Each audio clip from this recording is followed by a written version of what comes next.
How would you define a woman, Mr. Walsh? An adult human female.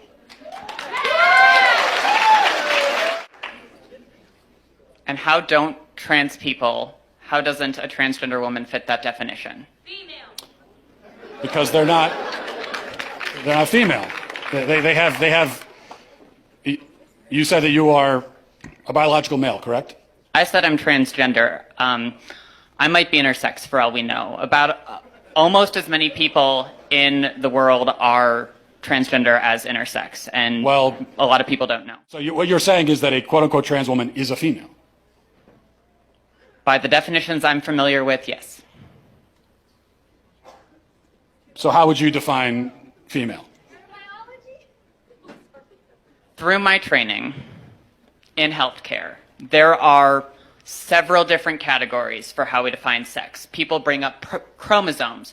People also bring up hormone levels. People bring up all sorts of other categories. Lots of people don't fit neatly into a gender binary, even people we don't consider to be intersex. It's a complicated spectrum. It's not complicated, but you also didn't define. So what is a woman? What is a female? What do these words mean? It's complicated, and I know you're not going to like that answer, but that's because there are no simple answers in human biology. Let me ask you a question. You guys, well, hang on. Just let me finish.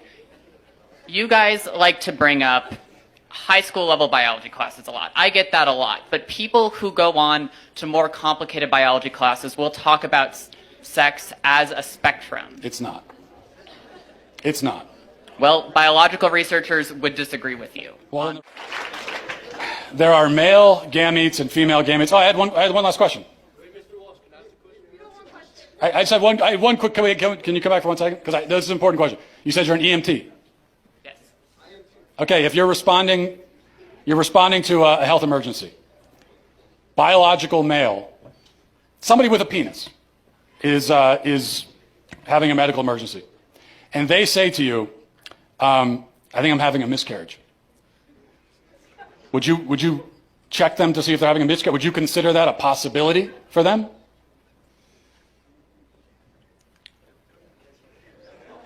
Look.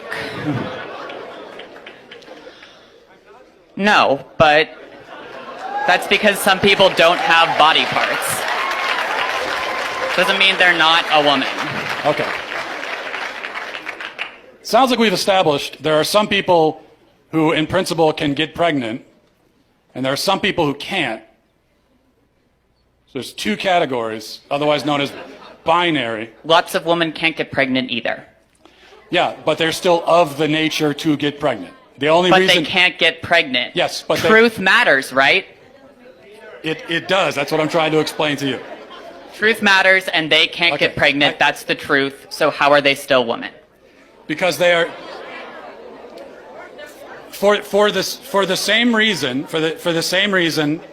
that I can rightly say that human beings have two legs, and if a person is born with only one leg, that doesn't call into question the statement that human beings have two legs. Okay, a person being born with one leg doesn't mean that now legs are on a spectrum, and we can't say anything at all about how many legs a person has. Who knows? They could be a centipede. You know, they could have 100 legs. No, we know human beings have two legs. If a human is born without two legs, something went wrong. They were supposed to have that second leg. Something went wrong. If you meet a person on the street who only has one leg, maybe they had an accident. Maybe they were in war. Maybe something, maybe they were in a car accident. Maybe they had cancer. A leg was cut off. But you know that something went wrong because by their nature, they're supposed to have two legs. Same thing for a woman. A woman by her nature can get pregnant. A man by his nature never can. So if you meet a woman of childbearing age, say she's 28 years old, and she can't get pregnant, you know automatically that something has gone wrong. And she can go to the doctor and find out what that thing is, even if they can't fix it. So that proves that women by their nature can get pregnant, because the simple fact that she can't shows you that there's something wrong. This is what is known as the exception that proves the rule. Whereas if a male with a penis can't get pregnant, no doctor on earth is going to run tests to see what's wrong with him. Because they already know it's that he's a male, and there's only male and female, those who can get pregnant and those who can't. So, that's it.